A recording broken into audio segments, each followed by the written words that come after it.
আবু তালেবের ইন্তেকালের সময় নবীজি একান্তভাবে তার কানে কানে গিয়ে বললেন, চাচা, ও আমার চাচা, আপনি তো গোটা জীবনটাই আমি ভাতিজার জন্য কুরবান করে দিয়েছেন। নিজের বন্ধুকে আপনি শত্রু বানিয়েছেন। নিজের পরিবার পরিজনদের আনন্দ আমি নবীজির কারণে আপনি বিসর্জন দিয়েছেন। ও চাচা, ও চাচা, আমি চাই আল্লাহ তাআলা যেন আপনার মৃত্যুর পরে ইমানদারের চিরস্থায়ী শান্তির জায়গায় আল্লাহ যেন আপনাকে জান্নাতে পৌঁছে দেয়। বলেন না সুবহানাল্লাহ। ও চাচা, আপনি কানে কানে আমি নবীর কাছে কালেমায়ে শাহাদাতটা পড়ে নেন। শাহাদাতের বাক্য পড়ে আপনি ঈমান এনে নেন। আমি জীবনও কারো কাছে প্রকাশ করব না চাচা। আপনার মান সম্মান ইজ্জত কোনোদিন যাবে না, যাবে না। আবু তালেব বললেন, ভাতিজারে, তোকে আমি ভালোবাসি আমার জানের চাইতেও বেশি, এটাও সত্য। তুই যা বলতাছ সেটাও সত্য, তোর ধর্ম সত্য, খোদাও সত্য, জান্নাতের কথাও সত্য, জাহান্নামের কথাও সত্য, সব সত্য। তারপরও আমি ঈমান আনব না। কেননা আমার বাবা দাদা পূর্বপুরুষরা যে ধর্ম পালন করেছে আমি সেই ধর্মের মধ্যেই থাকতে চাই রে ভাতিজা। জোরে বলেন আল্লাহু আকবার। নবীজি তারপরেও বললেন, চাচা, আপনি যদি ঈমান আনেন আমি আল্লাহর দরবারে আপনাকে জান্নাতে যাওয়ার জন্য সুপারিশ করব। বলেন না সুবহানাল্লাহ। আল্লাহ আপনার তামাম জিন্দেগীর সকল গুনাহগুলো ক্ষমা করে দিবেন। তারপরও ঈমান আনে নাই। এই ঈমান আনয়নের ব্যাপারে আল্লাহ পাক তারপর আয়াত নাযিল করে দিলেন, ইন্নাকা লা তাহদি মান আহবাবতা। ইয়া রাসূলুল্লাহ, ইয়া হাবিবাল্লাহ, নবী গো, আপনি যাকে ভালোবাসেন আপনি তো তাকে হেদায়েত করতে পারবেন না। কেননা ওয়ালাকিন্নাল্লাহা ইয়াহদি মান ইয়াশা। কেননা আমি আল্লাহ যাকে চাই তাকেই শুধু আপনি হেদায়েত করতে পারবেন। বলেন না সুবহানাল্লাহ। হেদায়েতের মালিক কে? জোরে বলেন না কে? আর একটু চিল্লায় পড়েন আল্লাহু আকবার। আমার নবীও চাইলে পারে, চাইলে পারতেন, চাইলে পারতেন, চাইলে পারতেন। এই ক্ষমতাও আমার নবীর আছে। বলেন না সুবহানাল্লাহ। প্যারে হাজিরিন, তারপরেও এটার পিছনে আরেকটা ঘটনা আছে।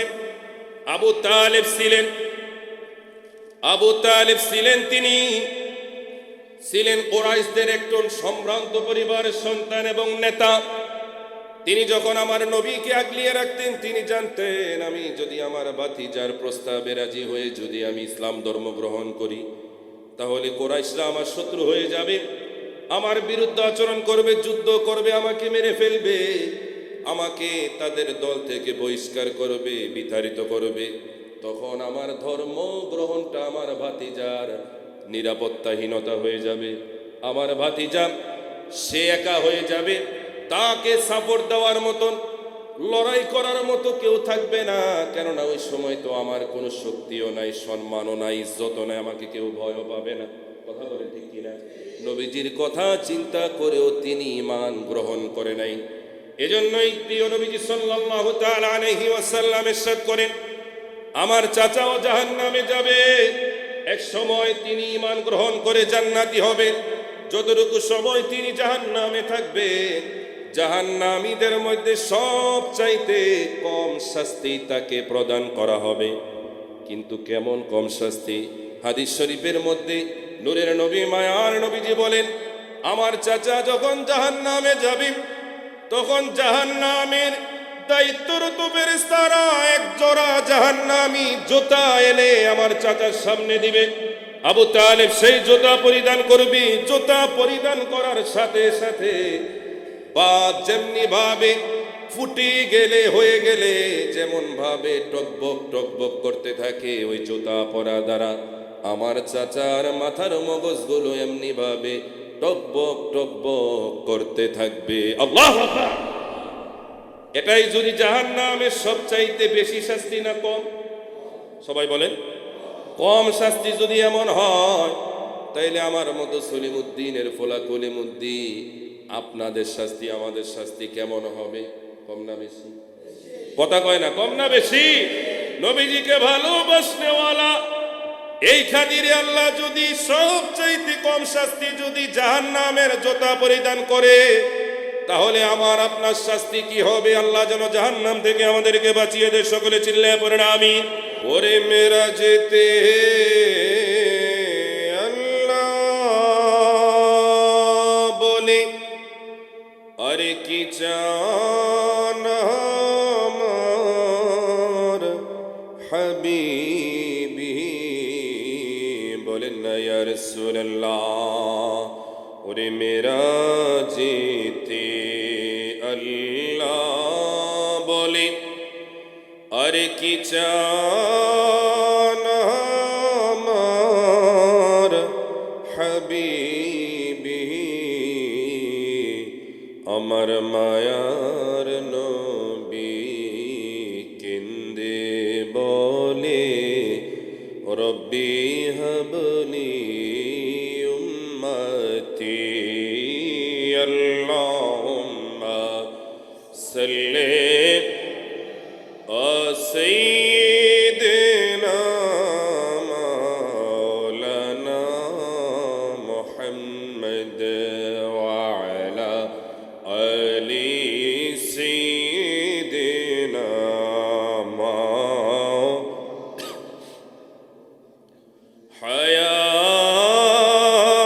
হায়াতি আল্লাহ। ওরে মতি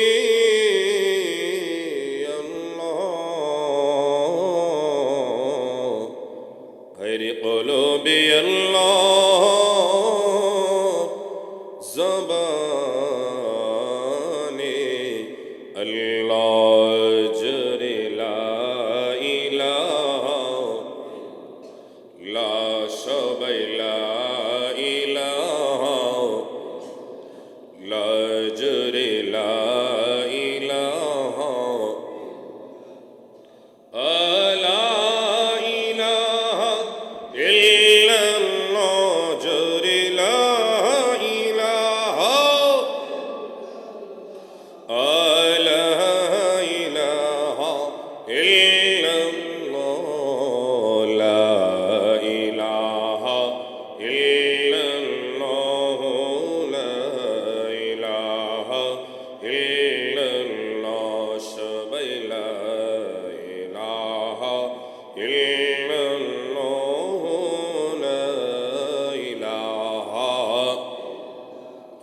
ওরে আল্লাহ সারা মাবুদ নাই, আমার নবী সারা উপায় নাই। ইমানি আওয়াজ দিয়ে বলেন ঠিক কিনা? সবাই আল্লাহ সারা মাবুদ নাই, আমার নবী সারা উপায় নাই। ওরে ওই নবীকে পাইতে হইলে, ওই নবীকে পাইতে হইলে মিলাদ সারা উপায় নাই। লা ইলাহা জোরে লা ইলাহা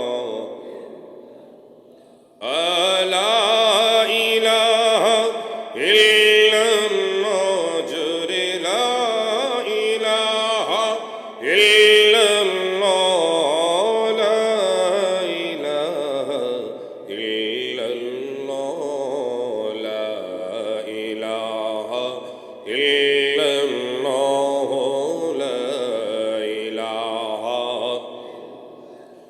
লা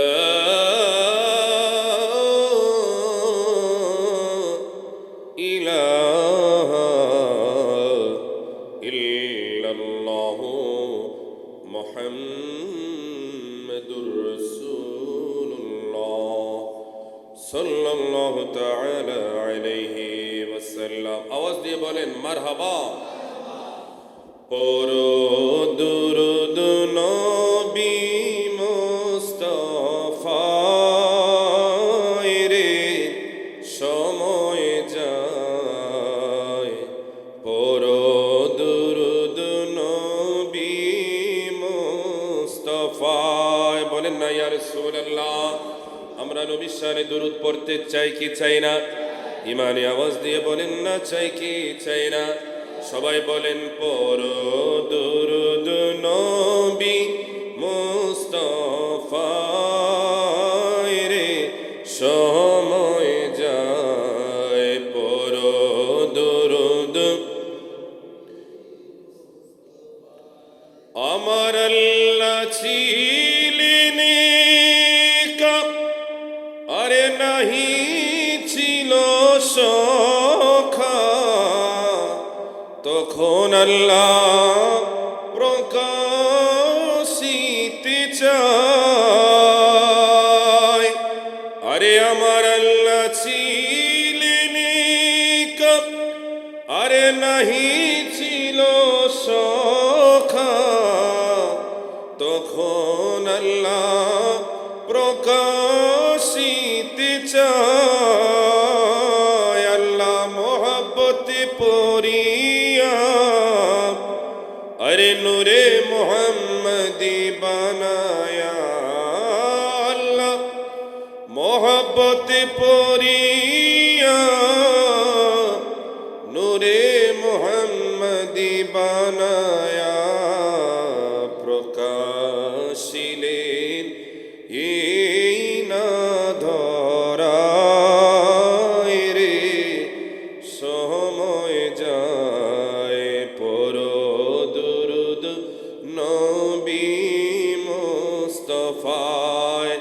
সবাই পড়ো দুরূদ নবী মুস্তাফায় রে, সময় যায় পড়ো দুরূদ নবী মুস্তাফা।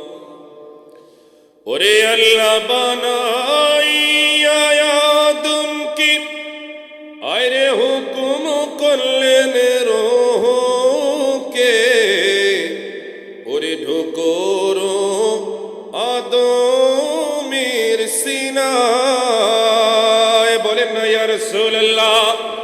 আল্লাহ বানাইয়া আদমকে আরে হুকুম করলেন রূহকে, ঢুকোর আদমের সিনায়।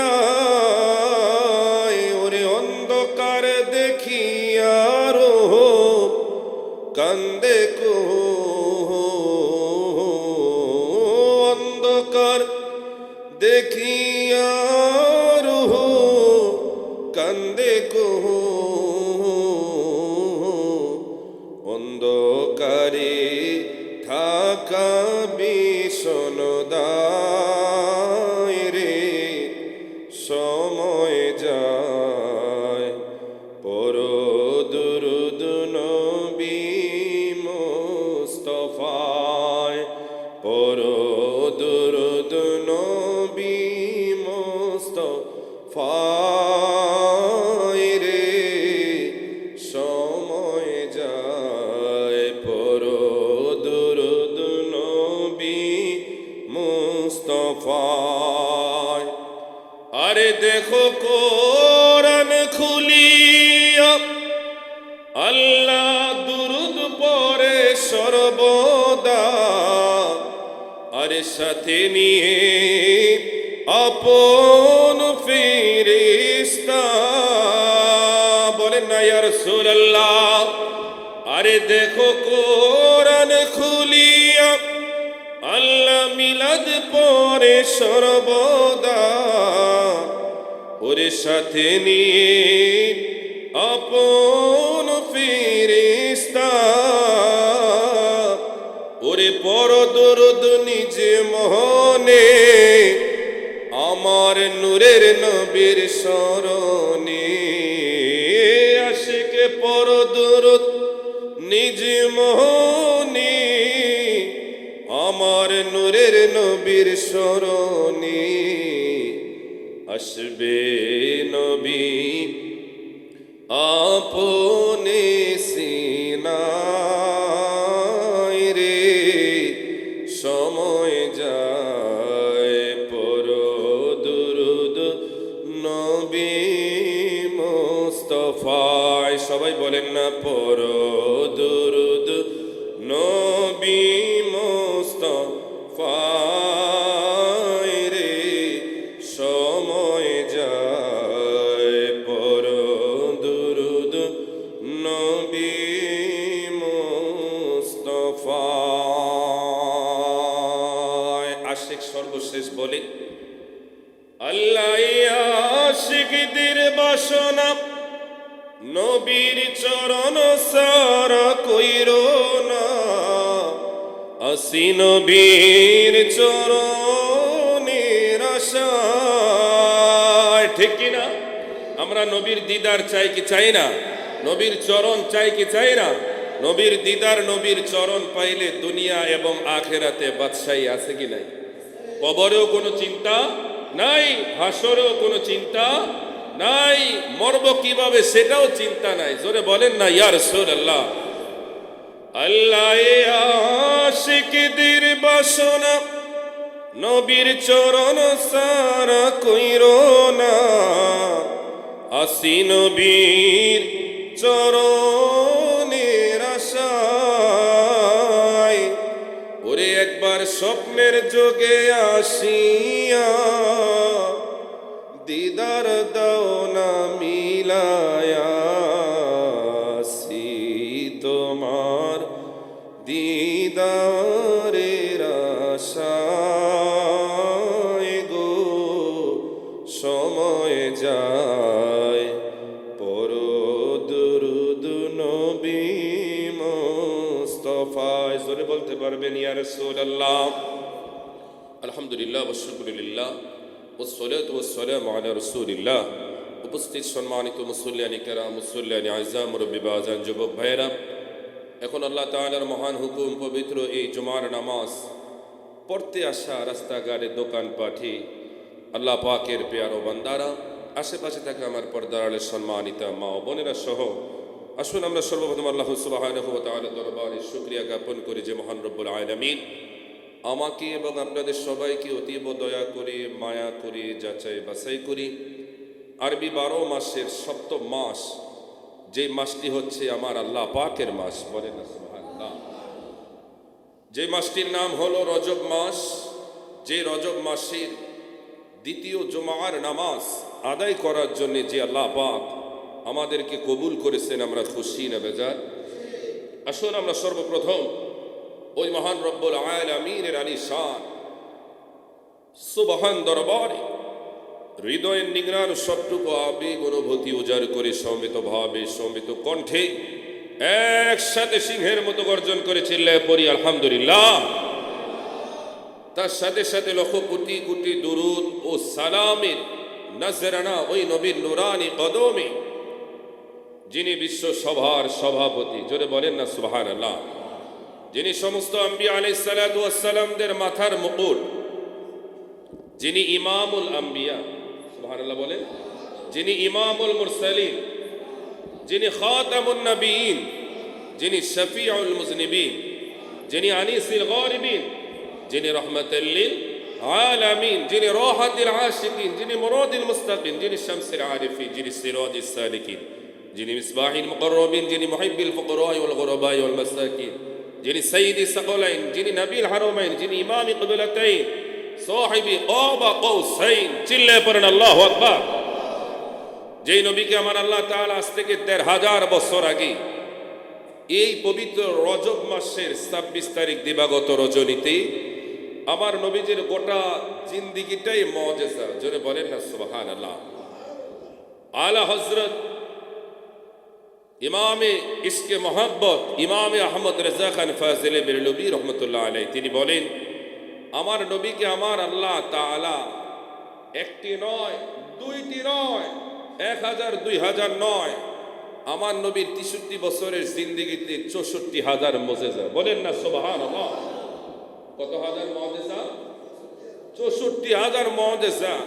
শুধু ৬৪ দিয়ে নবীজিকে সীমাবদ্ধতায় রাখলেও আমাদের ছোট হয়ে যাবে। আমার নবীর গোটা জিন্দেগিটাই প্রত্যেকটা মুহূর্ত প্রত্যেকটা সময়ে মুজিজা। জোরে বলেন না সুবহানাল্লাহ। এই গোটা মুজিজার মধ্যে সবচাইতে বড়, সবচাইতে আশ্চর্যের সম্মানের মজেজা হচ্ছে এই রজবের 27 তারিখ রজনীতে আল্লাহ পাক আমার নবীকে 7 আসমান 7 জমিন সিদরাতুল মুনতাহা আরশে আজিম পাড়ি দিয়ে লা মকানে আমার আল্লাহ তাআলার সাথে দিদারের মাধ্যমে মেরাজ করা। এই মেরাজ হচ্ছে আমার নবীজির সবচাইতে শ্রেষ্ঠতম একটা মজেজা। চিল্লায়ে পড়েন সুবহানাল্লাহ। এই মেরাজ নিয়ে ধারাবাহিক ইনশাআল্লাহ আমাদের আলোচনার আজকে প্রথম পর্বে আমরা আলোচনা করব এবং আমরা শুনবো জানবো যে মেরাজটা আল্লাহ পাক কেন ঘটালেন, তার পিছনের ইতিহাসটা কি। আমরা সেই বিষয় সম্পর্কে কোরআন ও সুন্নাহর আলোকে আমরা সংক্ষিপ্ত ইতিহাসটা জানবো রব্বুল আলামিন। আমি গুনাহগারকে সংক্ষিপ্ত সময়ের মধ্যে এই আলোচনাটা আপনাদের সামনে পেশ করা, পরিশেষে আমি সহ আমাদের সবাইকে আমল করার তৌফিক দান করুক। সকলে চিল্লায়ে পড়েন আমিন। ভাইয়েরা আমার নবীজির বয়স দুনিয়ার এই জমিনের মধ্যে যখন 49 বছর 8 মাস 11 দিন ছিল, তখন ওই সময়টা ছিল রমজানের 23 তারিখ। সবাই বলে রমজানের কত তারিখ? 23 তারিখ। 23শে রমজান, ওই তারিখটা ছিল আমার নবীজির জীবনের সবচাইতে ব্যথিত, সবচাইতে কান্না মন খারাপের একটি তারিখ। কেননা ওই তারিখে আমার নবীজির সবচাইতে কাছের মানুষ, আমার নবীজির অভিভাবক, যিনি প্রীতি স্নেহ দিয়ে ভালোবাসা দিয়ে আমার নবীজিকে যিনি আগলিয়ে রেখেছেন, নবীজির চাচা হযরতে আবু তালেব, তার ইন্তেকাল হয়। তার ইন্তেকালের পরে আমার নবীজি অনেকটাই ভেঙে পড়লেন, মানসিকভাবে শারীরিকভাবে সব কিছু দিয়ে আমার নবীজি ভেঙে পড়লেন, দুর্বল হয়ে গেলেন। একই বছর একই মাসের 28শে রমজান আমার নবীজি সবচাইতে প্রিয়তমা সহধর্মিনী স্ত্রী আমাদের আম্মাজান, সর্বপ্রথম আম্মাজান খাদিজাতুল কুবরা রাদিয়াল্লাহু তাআলা আনহার ইন্তেকাল। 23 রমজান চাচা আবু তালেব, 28 রমজান আম্মাজানের ইন্তেকাল। দুই ইন্তেকালকে কেন্দ্র করে আমার নবীজি এতটাই ভেঙে পড়লেন, নবীজিকে যে সান্ত্বনা দিবে, নবীজিকে যে সাপোর্ট দিবে, ওই মানুষটা পর্যন্ত ওই সময় ছিল না। তারপরে আমার নবীজি সফর করলেন আল্লাহ পাকের নির্দেশে তায়েফের জমিনে। তায়েফ থেকেও আমার নবীজি বিতাড়িত হলেন। তারপরে শুরু হলো আল্লাহ তাআলা তার নবীকে, হাবিবকে খুশি করা। এই খুশি করার সর্বোত্তম শ্রেষ্ঠ রাস্তা পন্থা হচ্ছে আল্লাহ তাআলা মেরাজে নিয়ে গেলেন। জোরে বলেন না সুবহানাল্লাহ। এটা ছিল এক লাইনে অথবা সংক্ষিপ্ত পুরো ঘটনাটা। এবার এটার ভিতরে কিছু ঘটনা যেটা আমরা জানবো, আল্লাহ পাক যেন কবুল করে। সবাই বলেন আমিন। ভাইরা আমার, হযরতে আবু তালেব ছিলেন আমার নবীজির চাচা। আব্দুল মুত্তালিবের 10 সন্তানের মধ্যে যিনি ছিলেন অষ্টম তথা 8 নম্বর সন্তান হযরতে আবু তালেব। আমার নবীজির আম্মাজান তথা নবীজি দুনিয়ার জমিনে আগমনের পূর্বেই নবীজি সাল্লাল্লাহু তাআলা আলাইহি ওয়াসাল্লামের সবচাইতে কাছের মানুষ বাবা খাজা আব্দুল্লাহ রাদিয়াল্লাহু তাআলা আনহুর ইন্তেকালের পরে নবীজির 6 বছর বয়সে আম্মাজান আমিনা রাদিয়াল্লাহু তাআলা আনহা ইন্তেকাল হয়। ইন্তেকালের পরে নবীজির গোটা দায়িত্বটা প্রিয় নবীজির দাদা আব্দুল মুত্তালিব নিজের কাঁধে নিয়ে নেয়। বলেন না সুবহানাল্লাহ। নবীজির দাদা আব্দুল মুত্তালিবের ইন্তেকালের আগ মুহূর্তে তিনি যখন বুঝতে পারলেন এই জমিনে তিনি আর থাকবে না, আব্দুল মুত্তালিব ইন্তেকালের আগে তিনি চিন্তা করলেন আমার কলিজার টুকরা এই নাতিকে, এই সন্তানকে কার দায়িত্বে আমি দাদা হিসাবে এই জমিনে আমি রেখে যাব। কেননা আমি তো যতদিন জীবিত ছিলাম ততদিন তো আমার সন্তানকে আমি আমার জানের চাইতো বেশি ভালোবাসা দিয়ে আগলিয়ে রেখেছি। বলেন না আল্লাহু আকবার। আব্দুল মুত্তালিবের ইন্তেকালের আগ মুহূর্তে তিনি চিন্তায় পড়ে গেলেন, কাকে আমার এই সন্তানের এই নাতির দায়িত্ব দেওয়া যায়। এবার তিনি ইন দি মিন টাইমে সর্বপ্রথম সিদ্ধান্ত নিলেন, ওই দায়িত্বটা আর কেহ নয়, আমার এই সন্তান আবু তালেব সারাই দায়িত্ব আর কেউ পালন করতে পারবে না। বলেন না আল্লাহু আকবার। এজন্যই আবু তালেব হচ্ছে ওই ব্যক্তি, নবীজির ওই পিতা, যে বাবা না হয়েও নবীজিকে নিজের সন্তানের চাইতেও বেশি ভালোবাসা দিয়ে সব সময় আগলিয়ে রাখতেন। বলেন না সুবহানাল্লাহ। আব্দুল মুত্তালিব প্রিয় নবীজিকে নিয়ে চাচার কাছে আসলেন, তথা আবু তালেবের নিকট এসে বললেন, মুত্তালিব বললেন, বাবারে আমার তো সময় আর বেশি নাই, আমি তো বেশি দিন হয়তো আর বাঁচবো না, শরীরের কন্ডিশন ভালো না। আমার এই নাতি তোমার ভাই খাজা আব্দুল্লাহর রেখে যাওয়া এতিম এই সন্তান, যার জমিনের মধ্যে বাবাও নাই মাও নাই, ও আমার কলিজার টুকরা সন্তান আবু তালেব, আমি বাবা হয়ে তোমাকে ওসিয়ত করে যাই, তোমাকে নির্দেশ দিয়ে যাই, আমি মারা যাওয়ার পরে আমার এই এতিম নাতিটাকে তুমি তোমার জান দিয়ে সব কিছু দিয়ে তুমি তাকে আগলিয়ে রাখবে, কোনোদিন তাকে কোনো অভাব বুঝতে দিবে না, কষ্ট দিবে না, নিজের জীবন গেলেও তার যেন কোনো কষ্ট না হয়, এটাই আমি বাবা চাই। আব্দুল মুত্তালিব যেভাবে বললেন, বলার সাথে সাথে হযরতে আবু তালেব আব্দুল মুত্তালিবকে বললেন, বাবা আমার তো টাকাও নাই পয়সাও নাই, বিলাসিতার জিন্দেগিও না, কিন্তু আমার ভাতিজা মুহাম্মদ তো এতিম, আমার ভাইয়ের কলিজার টুকরা সন্তান, ভাবির সন্তান, আমার ভাতিজা মা হারিয়েছে বাবা হারিয়েছে, এই এতিম ভাতিজা কে আমি চাচা হিসাবে নয়, আজ থেকে আমি বাবা হিসাবে তাকে আগলিয়ে রাখবো। বলেন না আল্লাহু আকবার। শুধু তাই নয়, নবীজিকে যখন আবু তালেবের নিকট যখন হস্তান্তর করা হয়, তখন প্রিয় নবীজি সাল্লাল্লাহু তাআলা আলাইহি ওয়াসাল্লামের এই জমিনের মধ্যে মাও নাই বাবাও নাই, কিছুদিনের মধ্যে দাদাও চলে গেলেন। আবু তালেব এমন ভাবে নবীজিকে আগলিয়ে রাখলেন, কি দিয়ে বোঝাই। হযরতে আবু তালেব তার একাধিক সন্তানদের মধ্যে একজন সন্তান ছিলেন মাওলা আলী শেরে খোদা, হযরতে আলী, জোরে বলেন না সুবহানাল্লাহ। হযরতে জাফর সহ সকল সন্তানের চাইতে চাচা আবু তালেব আমার নবীকে বেশি আদর করতেন। বলেন না সুবহানাল্লাহ। এই আদরটা ছিল এমন আদর ছিল, তিনি কোনোদিন কোন সন্তানকে আমার নবীজিকে না খাওয়াইয়া কোন সন্তানকে আগে খাবার দিতেন না। শুধু তাই নয়, নবীজিকে আগে খাবার দাবার শেষ করিয়ে নূরের নবী মায়ার নবীকে আগে ঘুম পাড়িয়ে তারপরে সন্তানদের আহারের ব্যবস্থা করতেন, সন্তানদেরকে ঘুম পাড়াতেন। এটাই ছিল চাচা আবু তালেব ভাতিজার প্রতি ভালোবাসা। জোরে বলেন না সুবহানাল্লাহ। শুধু তাই নয়, আবু তালেব জানে আমার ভাতিজা তার জীবনটা খুবই বিপদের মধ্যে। আবু তালেব যখনই ভিন দেশে সফর করতেন, মাঝে মাঝে তিনি ব্যবসায়িক কাজে যখন শাম দেশে সফর করতেন, হযরতে আবু তালেব আমার নবীজিকে সাথে নিয়ে তিনিও শাম দেশে যেতেন।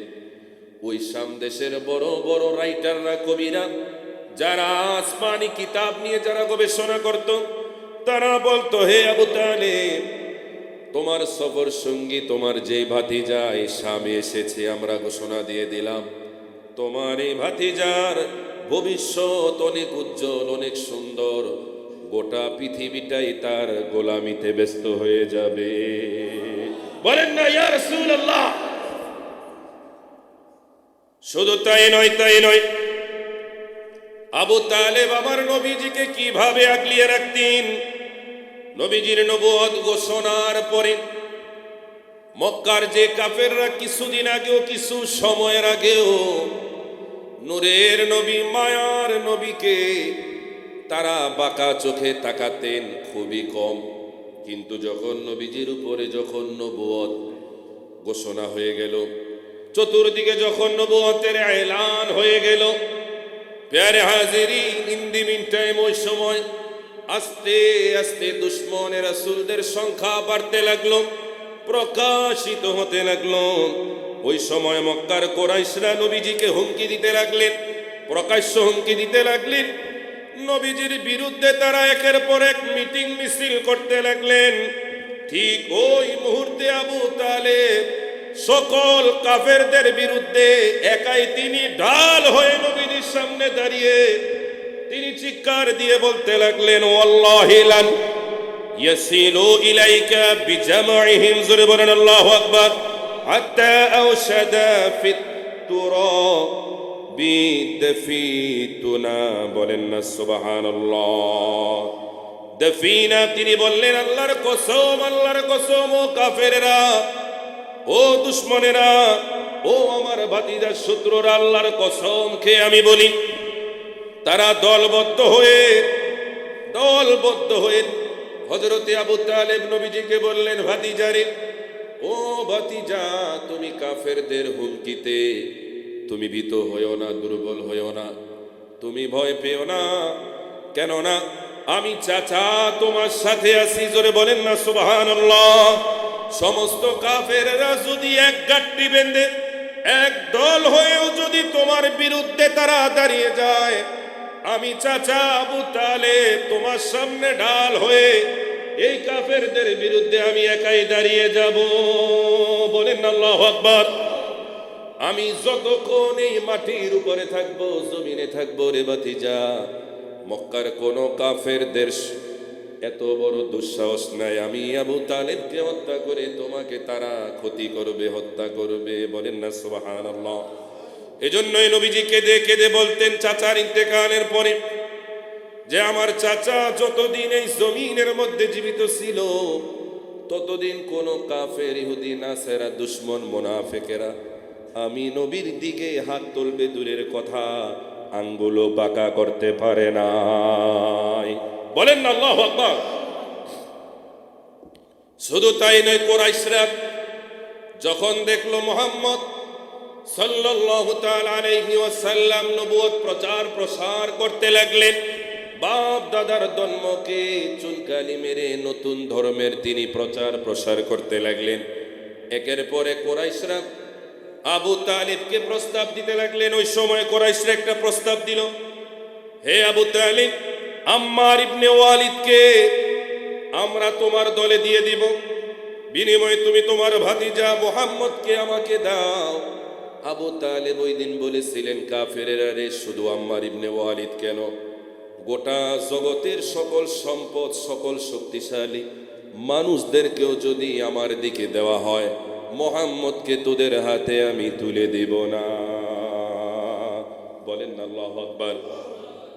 শুধু তাই নয়, শিবে আবু তালেব, যে শিবে আবু তালেবটা ছিল হযরতে আবু তালেবের উপত্যকা, ওই শিবে আবু তালেবের যখন নূরের নবী, মায়ার নবী, দয়াল নবীজি যখন ওই সময় রাত্রি যাপন করতেন, আর ওই রাত্রি যাপনের সময় আবু তালেব আমার নবীজি নিরাপত্তার জন্য এক এক দিন এক এক রজনীতে তার এক একজন সন্তানকে পাহারাদার হিসাবে নবীজির সামনে দাঁড় করিয়ে দিতেন, বলেন না সুবহানাল্লাহ। চাচা হিসাবে ভাতিজার প্রতি কতটুকু ভালোবাসা, মোহাব্বত থাকলে নিজের সন্তানের জানের বিনিময়ে ভাতিজাকে আগলিয়ে রাখতেন, বলেন না সুবহানাল্লাহ। শুধু তাই নয়, আবু তালেব তিনিও শিক্ষিত ছিলেন, তিনিও কবিতা লিখতেন। আমাদের দেশে কবি নজরুলের পরে অদ্যাবধি পর্যন্ত যত কবি, জসিমউদ্দিন সহ বিশ্ববিখ্যাত যারা কবি, বিগত 50 বছরে তাদের পরে স্বনামধন্য তেমন কোন কবির আবির্ভাব, কথা কয় না, আবির্ভাব তবে হয়েছে নাস্তিকের আবির্ভাব হয়েছে, কবি নামে কিছু আল্লাহ তার রাসূলের দুশ্মন আবিষ্কার হয়েছে, কবি নামে কিছু, বুদ্ধিজীবী নামে কিছু কুলাঙ্গার চতুষ্পদ যন্ত্রর আবিষ্কার হয়েছে। কথা কোন ঠিক কিনা? দাড়ি নাই কিন্তু মোষের জ্বালায় চেহারা চোখে দেখা যায় না। এই কথা কয় না? আছে না? আছে রে ভাই, আছে, প্রচুর আছে। আল্লাহ ওই জাতিকে হেদায়েত দান করে, সবাই বলেন আমিন। শুধু তাই নয়, আবু লাহাব তিনি তার কবিতায় বলতেন, আমি জানি নিশ্চয় আমার ভাতিজা মুহাম্মদ যে ধর্মের কথা বলে, যে ধর্মের দিকে আমাদেরকে আহ্বান করে, ও কাফেরেরা, ও উতবা, ও সায়বা, ও আবু লাহাব, ও আবু জাহেল, আমার ভাতিজার ধর্ম সত্য, এটা আমিও মানি। বলেন না সুবহানাল্লাহ। মানি এক জিনিস, বিশ্বাস এক জিনিস, মানি এক জিনিস, মানা কথা কয় না। মানি এক জিনিস, মানা আরেক জিনিস। সেই বিষয়টাই আমরা সামনে বলতেছি, খেয়াল করেন। প্রশ্ন আসতে পারে, হুজুর নবীজিকে এত ভালোবাসার পরেও, এত মহাব্বত করার পরেও কেন আবু লাহাব তথা আবু তালেব ঈমান আনেনি? প্রশ্ন আসে না? কথা কয় না, প্রশ্ন আসে না? আবু তালেবের ইন্তেকালের সময় নবীজি একান্তভাবে তার কানে কানে গিয়ে বললেন, চাচা, ও আমার চাচা, আপনি তো গোটা জীবনটাই আমি ভাতিজার জন্য কুরবান করে দিয়েছেন। নিজের বন্ধুকে আপনি শত্রু বানিয়েছেন। নিজের পরিবার পরিজনদের আনন্দ আমি নবীজির কারণে আপনি বিসর্জন দিয়েছেন। ও চাচা, আমি চাই আল্লাহ তাআলা যেন আপনার মৃত্যুর পরে ইমানদারের চিরস্থায়ী শান্তির জায়গায় আল্লাহ যেন আপনাকে জান্নাতে পৌঁছে দেয়। বলেন না সুবহানাল্লাহ। ও চাচা, আপনি কানে কানে আমি নবীর কাছে কালেমায়ে শাহাদাতটা পড়ে নেন, শাহাদাতের বাক্য পড়ে আপনি ঈমান এনে নেন। আমি জীবনও কারো কাছে প্রকাশ করব না চাচা। আপনার মান সম্মান ইজ্জত কোনোদিন যাবে না। আবু তালেব বললেন, ভাতিজারে, তোকে আমি ভালোবাসি আমার জানের চাইতেও বেশি, এটাও সত্য। তুই যা বলতাছিস সেটাও সত্য, তোর ধর্ম সত্য, খোদাও সত্য, জান্নাতের কথাও সত্য, জাহান্নামের কথাও সত্য, সব সত্য। তারপরও আমি ঈমান আনব না। কেননা আমার বাবা দাদা পূর্বপুরুষরা যে ধর্ম পালন করেছে আমি সেই ধর্মের মধ্যেই থাকতে চাই রে ভাতিজা। জোরে বলেন আল্লাহু আকবার। নবীজি তারপরেও বললেন, চাচা, আপনি যদি ঈমান আনেন আমি আল্লাহর দরবারে আপনাকে জান্নাতে যাওয়ার জন্য সুপারিশ করব। বলেন না সুবহানাল্লাহ। আল্লাহ আপনার তামাম জিন্দেগীর সকল গুনাহগুলো ক্ষমা করে দিবেন। তারপরও ঈমান আনে নাই। এই ঈমান আনয়নের ব্যাপারে আল্লাহ পাক তারপর আয়াত নাযিল করে দিলেন, ইন্নাকা লা তাহদি মান আহবাবতা, ইয়া রাসূলুল্লাহ, ইয়া হাবিবাল্লাহ, নবী গো, আপনি যাকে ভালোবাসেন আপনি তো তাকে হেদায়েত করতে পারবেন না। কেননা ওয়ালাকিন্নাল্লাহা ইয়াহদি মান ইয়াশা, কেননা আমি আল্লাহ যাকে চাই তাকেই শুধু আপনি হেদায়েত করতে পারবেন। বলেন না সুবহানাল্লাহ। হেদায়েতের মালিক কে?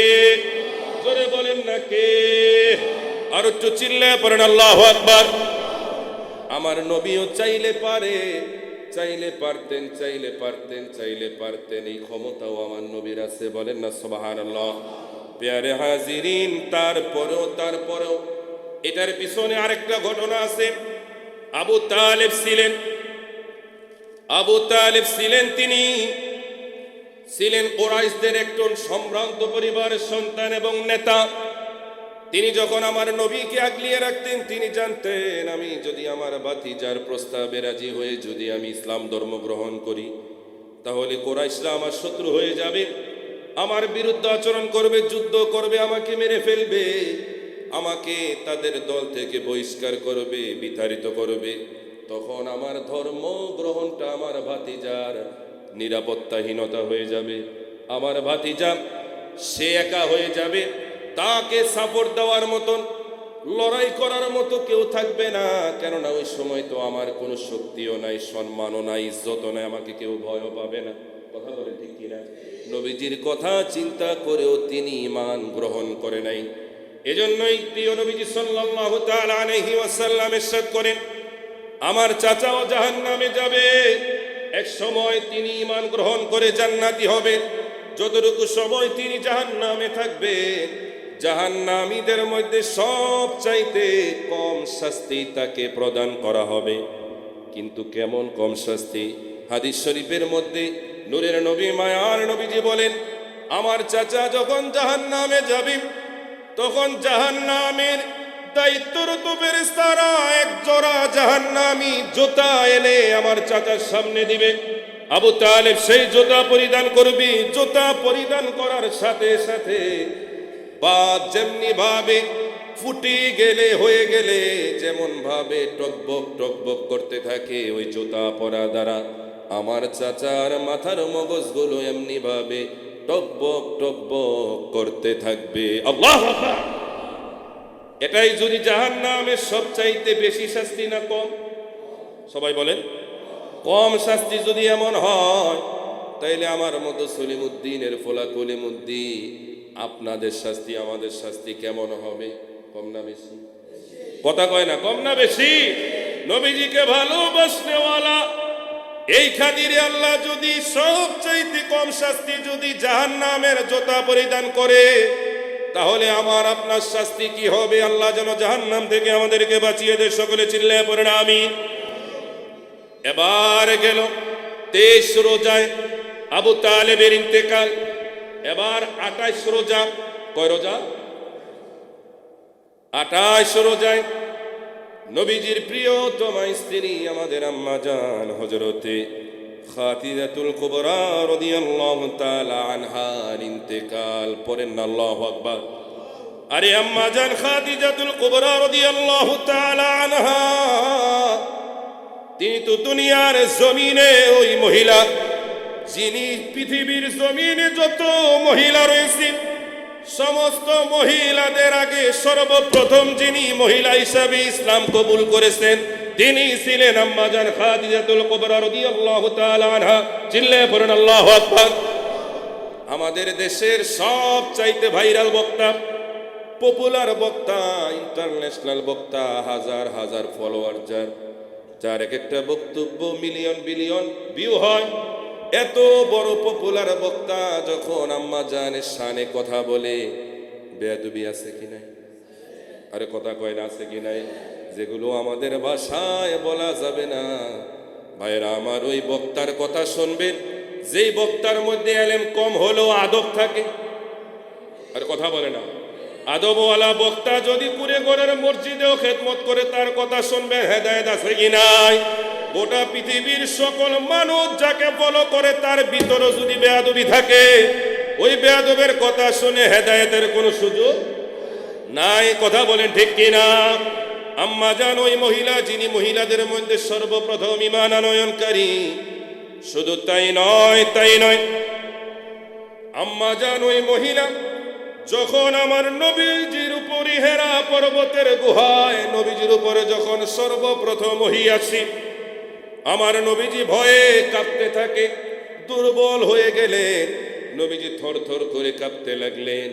আর ঘরে যাওয়ার পরে আম্মা জান খাদিজাতুল কুবরা রাদিয়াল্লাহু তাআলা আনহাকে বললেন, খাদিজা রে, জাম্মিলুনি, ও খাদিজা, আমি নবীজি মনে হয় দুর্বল হয়ে যাচ্ছি, জ্বরে আমার ঘা পড়তেছে। ও খাদিজা, তুমি দেরি করো না, আমাকে তুমি ডেকে নাও, চাদর থাকলে চাদর দাও, কম্বল থাকলে তথা কাঁথা থাকলে কাঁথা দাও, এমন কিছু দিয়ে আমার শরীরটাকে ডেকে দাও। আমি যেন শীতে দুর্বল হয়ে যাচ্ছি, থরথর করে আমি কাঁপতেছি। জোরে বলেন না আল্লাহু আকবার। আম্মা জান খাদিজাতুল কুবরা ওই সময় ঘরে থাকা নুরানি চাদর দ্বারা আমার নবীজিকে ঢেকে দিলেন। বলেন না সুবহানাল্লাহ। আম্মা জানের যখন বিদায়ের মুহূর্ত, নবীজিকে একান্তভাবে ডেকে বললেন, ইয়া রাসূলুল্লাহ, ইয়া হাবিবাল্লাহ, আপনার চাচা চলে গেল, আমার মনে হয় আমি খাদিজা আর এই জমিনের মধ্যে বেশি দিন নাই। ইয়া রাসূলুল্লাহ, ইয়া হাবিবাল্লাহ, আমি জানি না আমি চলে গেলে আপনি নবীকে কে সাহস যোগাবে? আপনি নবী ভয় পেলে কে আপনাকে সাহস দিবে? আপনি নবী দুর্বল হলে কে আপনাকে চাঙ্গা করবে?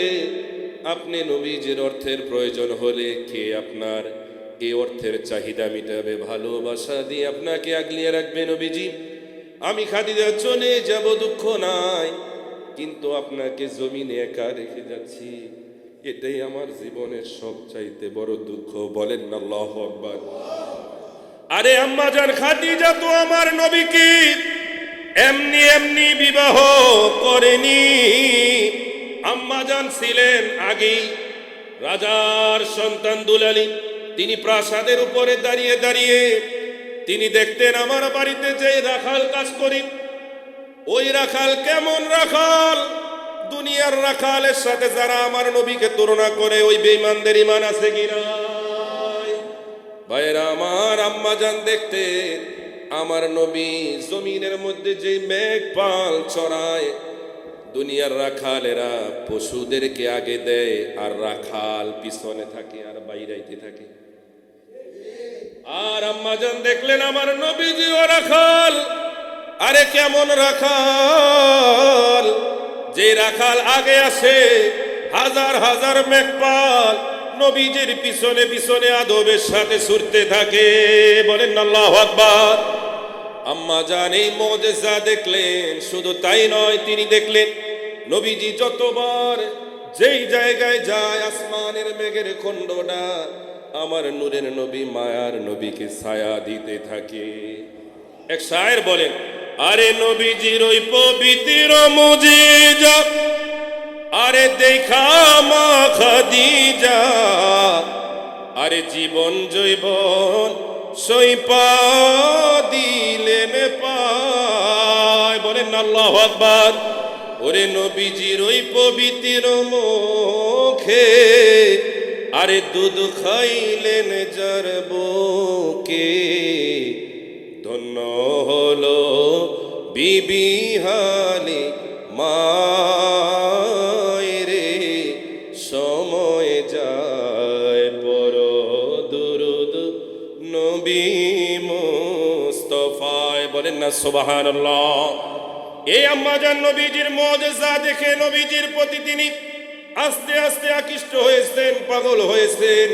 আবু তালেবের পক্ষ থেকে যখন বিবাহের প্রস্তাব গেল, নবীজিও রাজি হয়ে গেলেন, আম্মা জানও রাজি হয়ে গেল। বলেন না সুবহানাল্লাহ। সে আম্মা জান বিদায়ের মুহূর্তে নবীজিকে বললেন, ইয়া রাসূলুল্লাহ, ইয়া হাবিবাল্লাহ, অনেক কথা সংক্ষেপে বলতে হয়।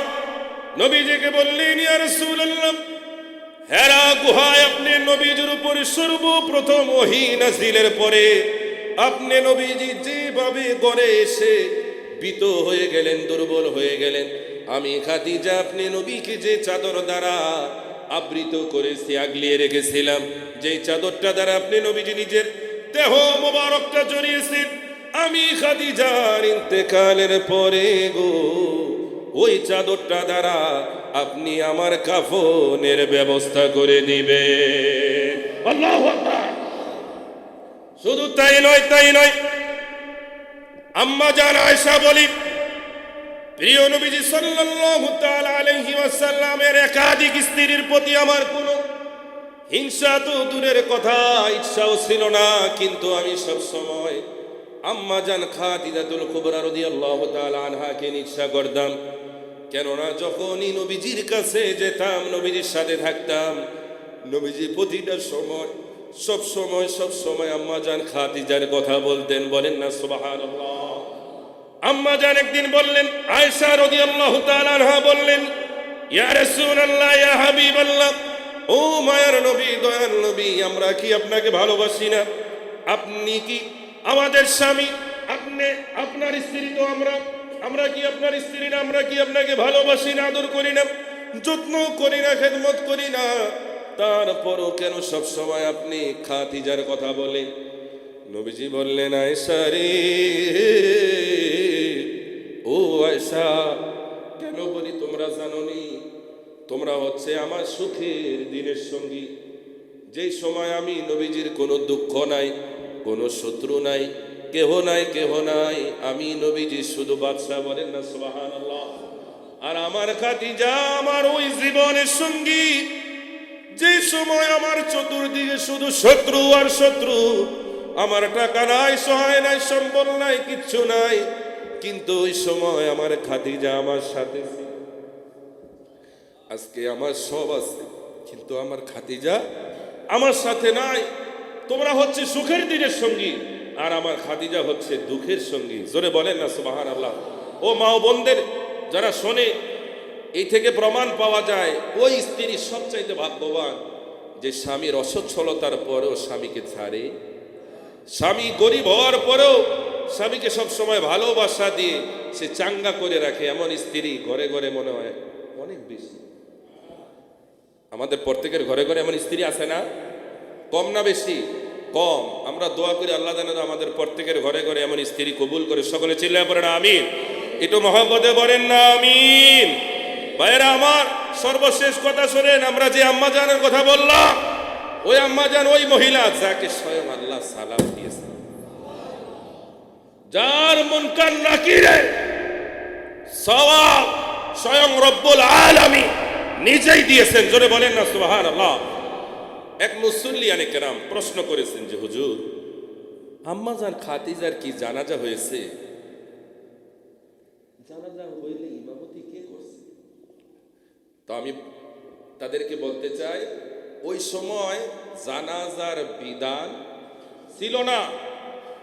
আম্মাজান খাদিজাতুল কুবরার জানাজা হয়নি, তাই ইমাম হবে কি? যদি হতো আমার নবী হতেন। জোরে বলেন না সুবহানাল্লাহ। কেননা আম্মাজানের মেরাজ সংগঠিত হওয়ার 2 বছর আগে, কয় বছর আগে?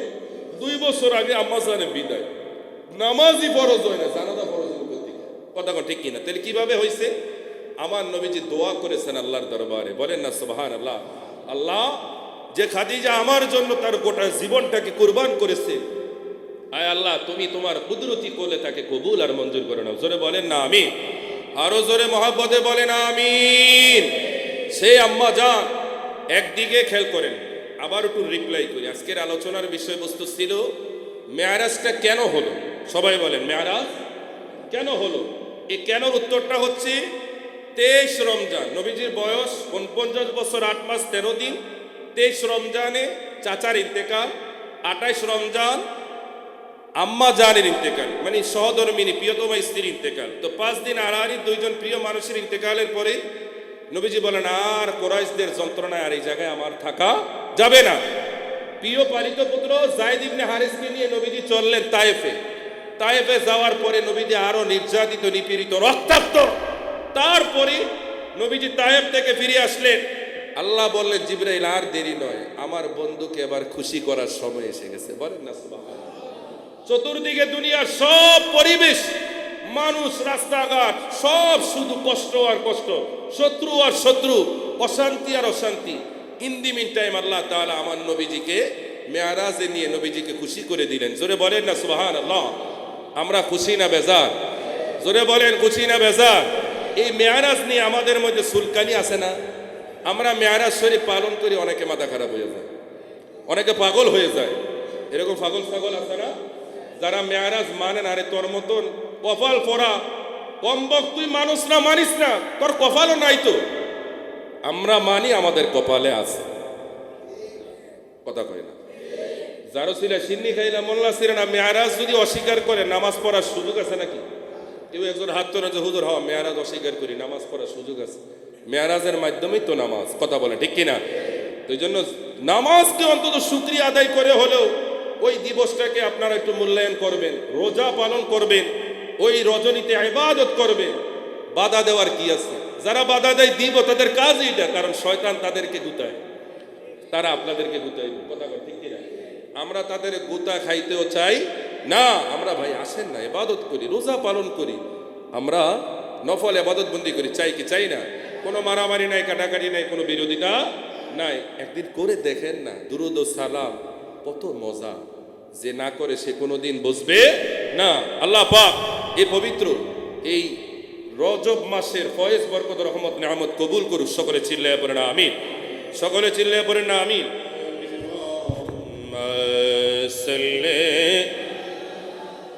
سيدنا مولانا محمد وعلى آل سيدنا সবাই মহব্বতে আল্লাহুম্মা সাল্লি আলা সাইয়্যিদিনা মাওলানা মুহাম্মদ ওয়া আলা আলি সাইয়্যিদিনা সালাতুন ইয়া রাসূলুল্লাহ আলাইকুম আসসালামু ইয়া मोहम्मद मुस्तफ़ा जाने खुदा को खुदा जाने मोहम्मद मुस्तफ़ा को सलातुन या रसूल अल्लाह अलैकुम अस्सलामुन या हबीब अल्लाह बलाद है हबीब किबरिया की उठो मोमिन सलामे मुस्तफ़ा की या नबी सलाम अलैका या रसूल सलाम या हबीब सलाम अलैका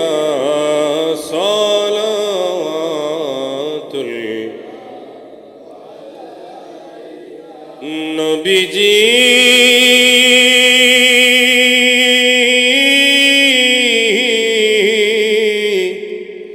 ওগো নবীজি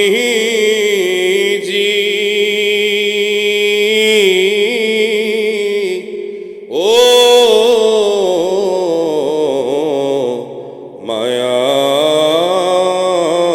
মায়ার নবী ও নবী মোরা মরণে হইব একা ইয়া রাসূলুল্লাহ মোরা কবরে থাকিব একা মোরা হাসরে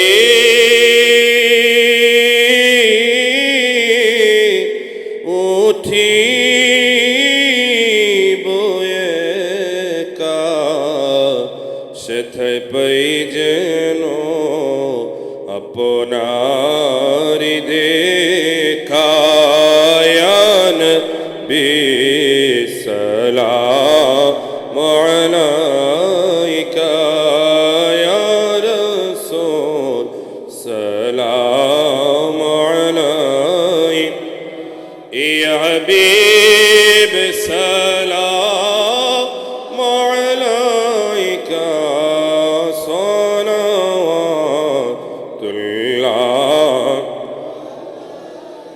নবীজি গো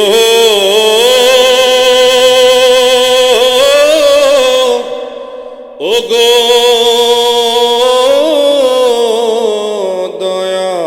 দয়াল নবীজি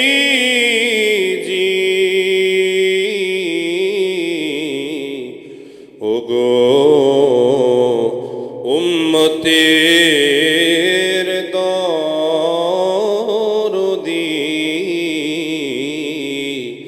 ওরে নবী জাহান্নামের দরজায় দাঁড়াইয়া মায়ার নবী কান্দিবেন উম্মত বলিয়া উম্মত ভয় করিও না তোমরা জাহান্নামের উম্মত ভয় করিও না তোমরা জাহান্নামের আমি নবী যাইতাছি মাওলার দরবারে আন বিসালাম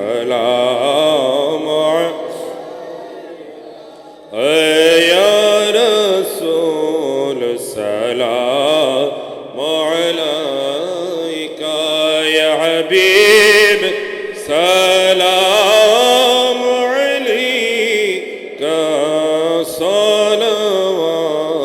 সালাওয়াতুল্লাহ खालिक ने अपनी नूर से महबूब का नूर बनाया उसी नूरे मोहम्मद पे लाखों गुस्ल आज़म इमामत कावन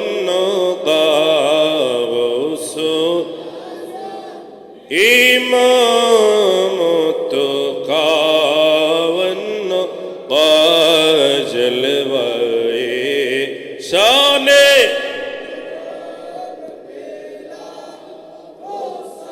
डालो दी कल्बों में अज़मते मुस्तफ़ा हिकमते आला हज़रत पेला हो सलाम मुस्तफ़ा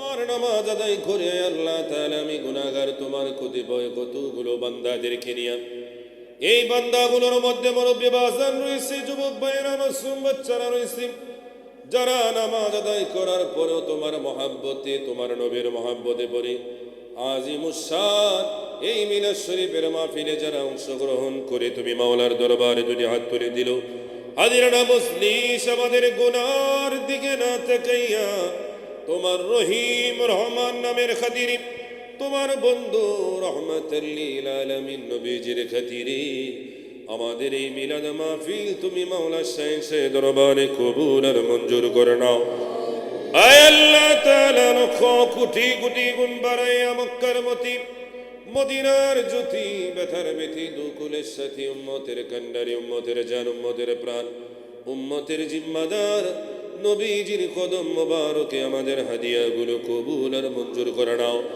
আয় আল্লাহ তাআলা নূরের নবীজির রহমতির মা বাবা পরিবার পরিজন আহলে বাইত শুহাদায়ে কারবালা চার তরিকা চার মাযহাবের চার ইমাম সহ এই বাংলার জমিনে হাজার আউলিয়া কেরাম পীর মাশাইখ সারা পৃথিবীর যেখানে যত মুমিন মুমিনাত মুসলিমিন মুসলিমাত যারা যারা পরিমাণ ঈমান নিয়ে যারা কবরে শায়িত আল্লাহ প্রত্যেকের কবরে হাদিয়াগুলো পৌঁছায় দাও আল্লাহ গো আমরা যারা আমিন আমিন বলতেছি আল্লাহ আমাদের যাদের রহমতের মা বাবা দাদা দাদি নানা নানি মায়ের বংশ বাবার বংশ যারা কবরবাসী আয় আল্লাহ তাআলা মসজিদের খেদমত করে যত মানুষ বিদায় হলো কেউ জান দিয়ে মাল দিয়ে টাকা দিয়ে জায়গা দিয়ে শ্রম দিয়ে বুদ্ধি দিয়ে পরামর্শ দিন যে যেভাবে আল্লাহ তাআলা খেদমত করে কবরবাসী হইলেন মসজিদের পাশেও যারা শায়িত ঐতিহ্যবাহী নারায়ণগঞ্জের গুরুস্থানগুলোতেও যারা শুয়ে আছেন প্রত্যেকের কবরে হাদিয়াগুলো পৌঁছায় দাও আয় আল্লাহ তাআলা বিশেষ করে আলহাজ মরহুম